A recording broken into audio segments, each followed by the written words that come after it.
This week, I'm mixing things up and bringing in Ashley Ohl from the Socialistics family, who's been with me since the early days of our agency. We talk about our own path to success in the agency world, as well as what makes for a great remote digital marketer and the tips, tools, and strategies to get there.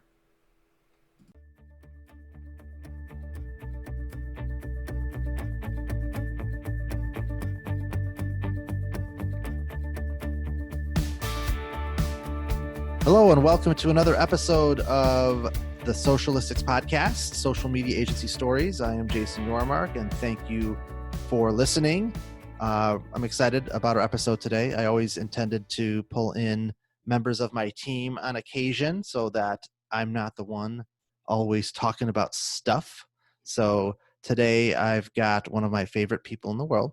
Her name is Ashley Ohl, and we've been working together for, I want to say, I think 2 years, or on the other side of 2 years, working on 3. And we worked together at a previous company that we both did not really enjoy eventually, and we kind of had a kinship through that dislike of that experience. But the good thing that came out of it was Socialistics, and she's a huge part of what we do.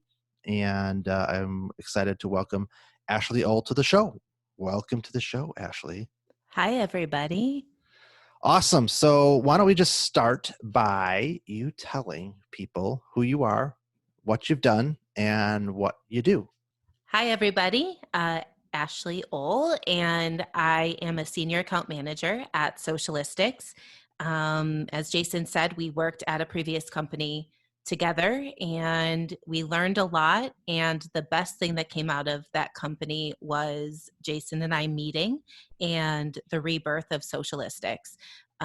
When I decided to leave our previous company, it was a hard choice, and it was a little nerve-wracking, but I knew in my gut that Socialistics was where I needed to be and where I wanted to be. So I left, and I think we had 1 or 2 clients at the time, and now we are on the verge of having over 20 clients, and just being a part of that whole growth has been an amazing experience. Yeah. So a little more context for those that are listening. So Ashley and I were at a different company, and then she decided she had just had enough and wanted to leave. And I knew that I was probably on my way out as well. And Socialistics was kind of a side hustle. And I knew that I wanted it to be more than that. So I immediately connected Ashley into that world to help, kind of prepare it so that I could slide into it eventually. And then ultimately my hands were forced to do that. I think it was like a month or 2 Yep. after you had left, and decided, you know what, I'm done having my fate being determined by other people, and I'm just going to go all in on this. And then that's when Ashley and I really tackled Socialistics, and that was September of last year. Gosh, it seems like it's been longer, but we've been at it now for full time for over, it was a year actually. It was September of 2019. It's crazy. It seems like it's been so much longer. It does. Yeah. It definitely So, does. but I want people to know a little bit more about you. Like you're a single mom, daughter. I want them to know about your, your trajectory to where you're at now and what that's meant for you. Because it's important. One of our core values is freedom, and I love the biggest takeaway that I get, the thing that makes me the happiest is giving people the opportunity to live life on their own terms. In your case, that's being able to have a career and still be there for your daughter. So just kind of share a little bit more about what that means to you, and how you kind of gotten to where you're at. Yeah, so I am the mother of a budding superstar who it will be 8 in December, and I was 29 when I had Eliana. And being a single mom and not in a steady career path at that point, it was a little nerve-wracking bringing a child into the world, but also knowing that my career was super, super important to me. And it was an internal struggle of having to put my career on the back burner because being a mom was my top priority, and well, still is my top priority, but Socialistics gives me that balance. But when my daughter was born, I knew that I would just have to take jobs that aligned with my schedule with her, with childcare, maybe not necessarily in my direct career path. I worked at small businesses in Buffalo. I did help with social media as a part of my job, but it was not the main focus of my job. I was working retail. I worked at a chiropractor. I worked at a school and was just all over the place. But in my head, my goal was when Eliana entered kindergarten, that's when I could start taking my career more seriously again. And so after I worked at a school for a year, I joined the company that Jason and I worked at together and was there for a year. That was a work from home position as well, based out of Chicago. And I did a lot of travel. I got to feel like I was actually moving and shaking again, and had the chance to rebuild my confidence on where I wanted to go, the people I wanted to be around, and having the opportunity to work from home and have that freedom to have a career path that I loved and not have to sacrifice my time with my child meant everything to me. So when the work environment that Jason and I were in before Socialistics became too toxic, I said, enough is enough. I am not happy. This is affecting my child. This is affecting my own mental health. And Jason opened the door to Socialistics, and we jumped in feet first and didn't know where it was going to go, but whether clients came in or left or the ups and downs, in my gut, I've always known that Socialistics is where I'm going to be for the rest of my career. And to be 37 and to have that much confidence in where I'm going and how we're growing and what we're creating, and being able to be a mom at the same time, there are just no words that can express how grateful I am for that. Awesome. And I love hearing that. I mean, I grew up in a single mom environment, so there's a special place in my heart for giving people like you that type of opportunity to be able to have a career and be there for, for your children, be able to, be active in their life, especially when we live in a world where that's seemingly less and less happening. So I think that's important. I love being able to contribute to that. So obviously we're a remote virtual company, and there's a lot of great things about that. What have, for you, what have been the biggest challenges working in that type of environment? And what are some of the things that you've done to position yourself to be successful with it? So I would say one of the biggest challenges for me with being a remote agency is I am an extrovert by nature, and not being around people and the socialization with working with people in an office has presented some challenges, but I found ways around it. I found some favorite coffee shops. I have other friends who own small businesses, and I'll set up shop in their space of business, and I've been able to make that work. But at the end of the day, being able to be home when my daughter gets off the bus and not have to rush in the morning to get her off to school, just the peace that creates in my life outweighs some of my need to be out and about in an office. And I think with Socialistics, we found ways with Zoom calls, weekly meetings, constant messaging. I've never felt like there's a disconnect between any of us. And Jason, you and I got a lot of time during our travel for the previous company to really get to know each other and spend time together. But I still feel like even with one of our team members in Australia and you in Seattle and our clients all over, we all have been able to make it work. Yeah, that's actually a great point. If for those that are listening that are either thinking about starting an agency or in the beginning stages, you can be a remote virtual agency and be successful, but you definitely have to work in some sort of frequency of your getting your team together, whether that's once or twice a year. It is a critical component to have that time with each other in person. Um, I obviously the current pandemic is prohibiting that from happening. But I'm basically waiting for that to go away and then immediately scheduling something for us to get together because it's been so long, which may be, a trade show that we've got planned early next year. But it's such a critical component. So you really need to work that in somehow.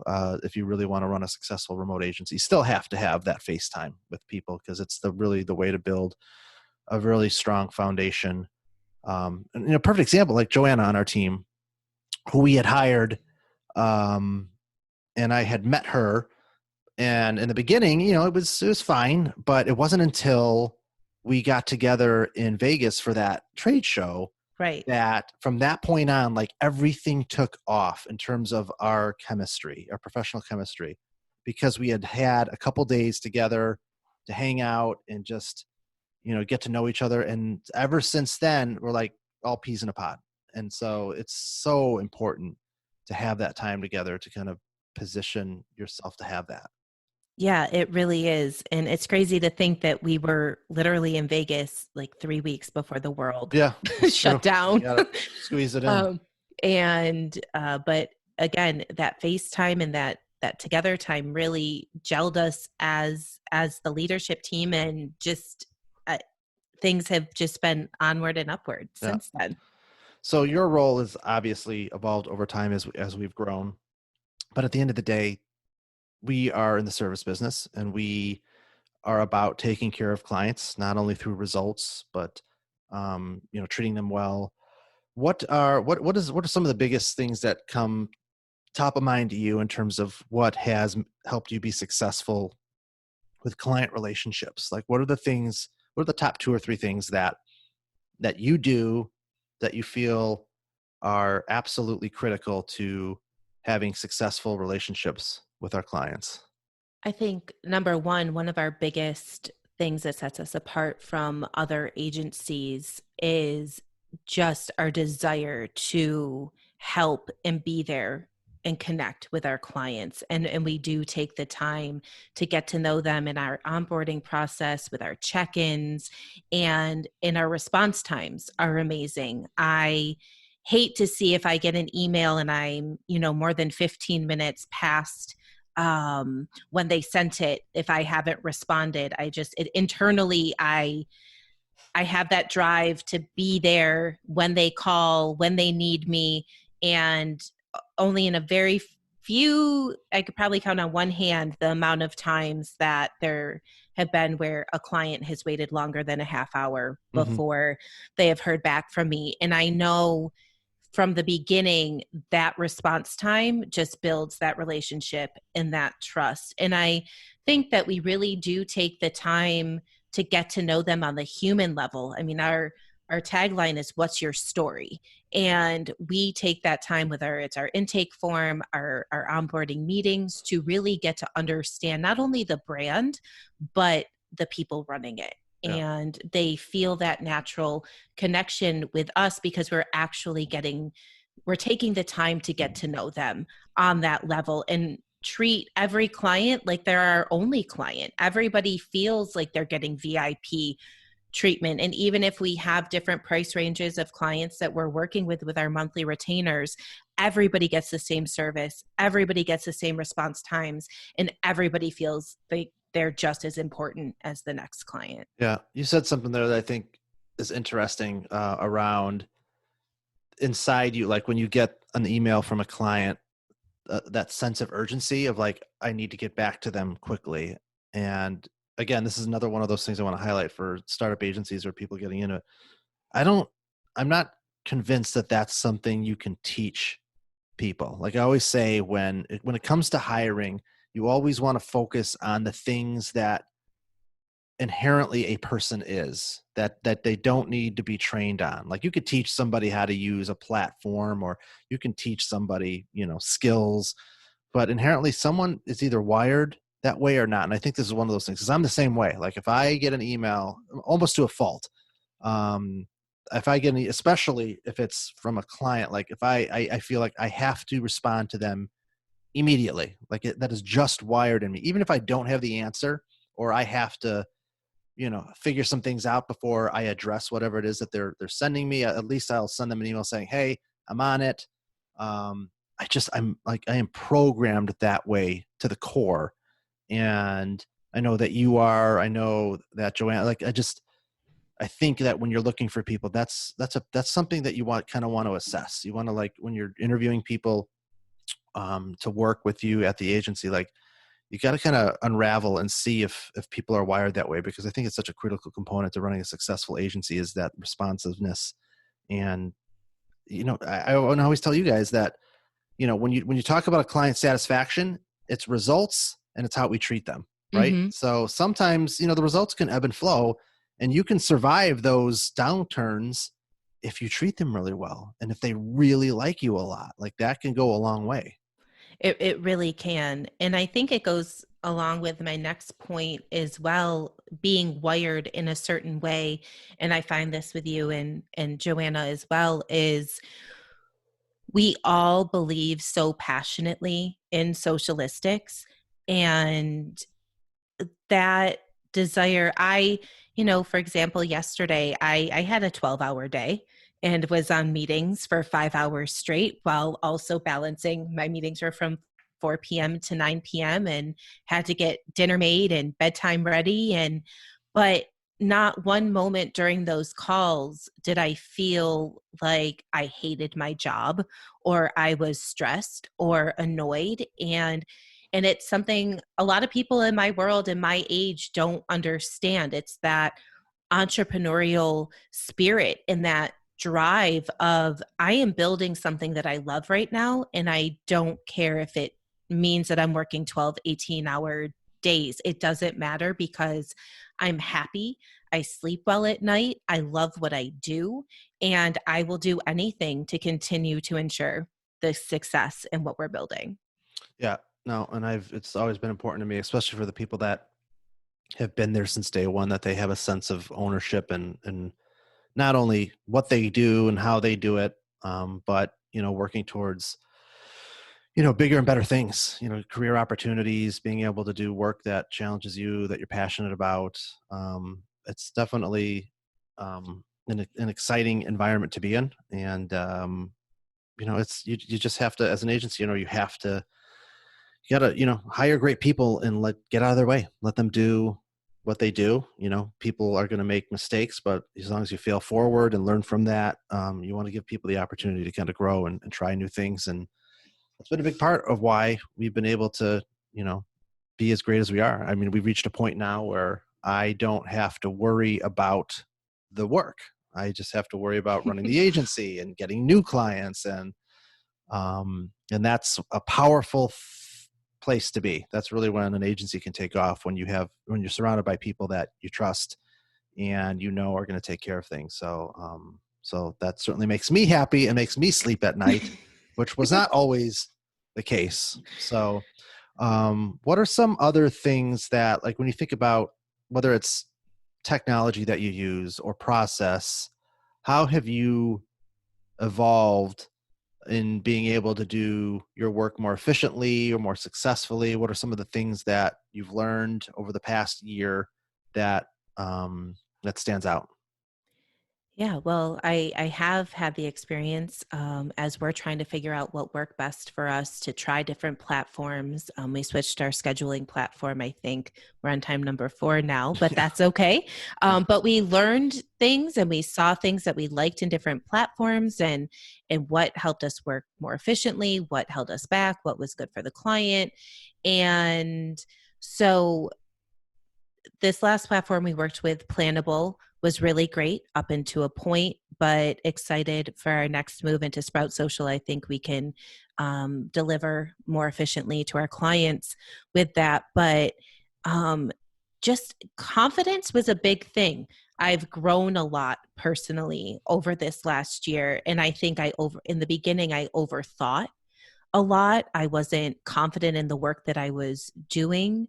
And it really, some of the things that we did pushed me out of my comfort zone. And I had opportunities to gain that confidence and work with amazing clients. And that has just, being sure of what I'm doing has lightened the load a little bit because I have more room for creative freedom there. Design Pickle has been great. That's been a great addition to how we create assets for clients and streamlining our workflow that way. And Slack, also huge in our communication and keeping things organized. And I'm saying and a lot. That's okay. I say a lot. So we all have our filler words. We do. I'm trying to be conscious of that. That's all right. But not overthink it. Yeah. But we're learning and growing. My position with the agency is different than it was a month ago. And I think it's just being flexible and like, okay, wake up this morning, what's the next adventure? And we have 3 more clients and now I have 2 team members under me. And it's been super exciting and we're creating some internal processes to help make things go a little bit smoother when we bring new people in. But I love the constant movement. I always used to work multiple jobs just because I liked doing different things. And I feel like with Socialistics, I get to have my hand in a couple of different areas, whether it's business development or client relationship, content creation, that it kind of touches all of the parts that fulfill me. Yeah. So I get to do it in one job now. No, I dig it. So I've got a 2-part question that we'll wrap things up with that I want to ask. We're going to have Ashley back and talking about her specific role and social media management and all that kind of good stuff. So, plenty of opportunities in future episodes, but there's two areas that I want to ask you about to get your perspective. The first question is, if there's somebody listening that wants to be a social media manager in a remote position at an agency, and they're just starting out, much like yourself, was a couple of years ago. What are a couple pieces of advice you would give somebody that's looking to do what you're doing and to follow a similar path? What are some things that they can do to increase the likelihood of having those opportunities and preparing themselves for that?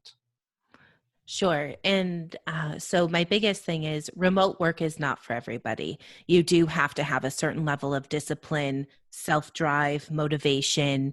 And if you have that, you will be extremely successful. And if you don't, that's okay. But remote work might not be the best choice for you.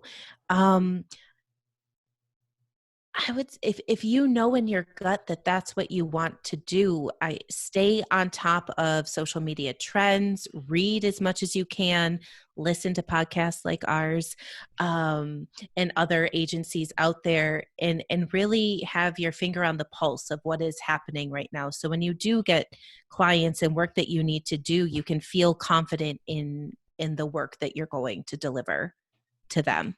Got it. All right. Second part of the question. If you're somebody that wants to start an agency, and I want this perspective from you in terms of what you've experienced and what you think is important. Like if you're an aspiring agency owner, what are the top 2 or 3 things that you think that agency owner needs to think about, or ensure that they practice to set themselves up for success? I think number 1 is, and you spoke on it a little bit earlier, is the people that you hire. Without the right people and the right team behind you, you will not be successful. It's been interesting. A couple of the employees who have come on recently are kind of surprised with how close we all are, how healthy our work culture is, how well we communicate with each other, how supported everyone feels. And they're like, is this real life? Are you guys sure you're not going to change in like a month? And I tell people when we're bringing new people on board that we really are a team, and we believe in that and supporting each other. And, you know, we all have our strengths, we all have our weaknesses, but we work together to balance that out, so nobody ever feels like they're just being fed to the wolves without any support. And that in turn just creates such a healthy, happy work environment. Not to say we don't have our bumps in the road, but because we have that underlying trust and amazing communication, it never blows up internally. So definitely the team and who you hire is huge. And I think as an agency owner, don't be afraid to take risks. You know, sometimes it's scary to let go of some clients that, you know, might not be serving you or maybe draining you of your time, and not be worth it in the long run. And sometimes you just have to say, I'm going to take this leap, and if it works, great. If it doesn't, I'm going to try something new. But you have to be a risk taker, and you have to have confidence in what you do. Okay. Awesome. I'm going to ask one last question. I'm going to use this as a recruiting tool. You ready? So Okay. What is your number one favorite thing about working at Socialistics? Besides you being one of my favorite humans in the world. Besides that, that's not what I'm digging for, but whatever comes top of mind. Freedom and getting to live the life on my terms. The thought of being, I have a lot of us are working remotely in all industries because of COVID right now. And I have friends who have to clock in at 8 o'clock. They're being tracked. They're being recorded. They clock out at 4.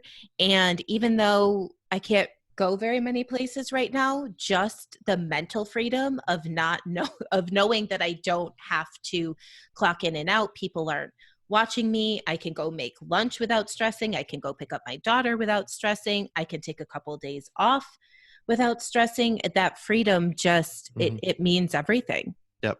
To me. Well, I'm glad you said that. And I've said this in previous episodes that, you know, we have 5 core values, but the one that always stands out to me is freedom. That's the driving force behind what I wanted to do here after so many years of frustration working in agencies and just seeing so much wasted resources and time on things that don't matter.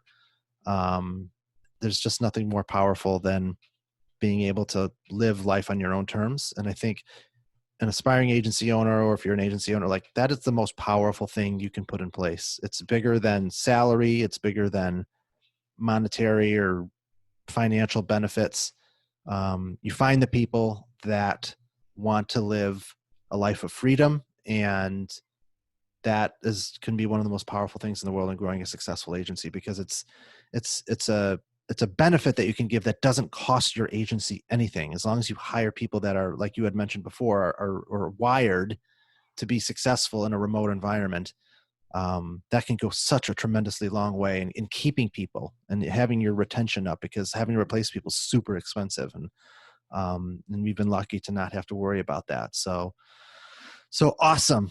Well, I'm going to wrap things up. We're going to have Ashley back to talk more in the near future for sure. But can't wait. There was some good stuff here. I think it's always good for people to hear the inner workings of what we do from somebody else. So thank you for taking some time today from your very busy schedule. And anytime. Yeah, we'll have you back soon. So thanks for coming on. Awesome. Thanks. Of course.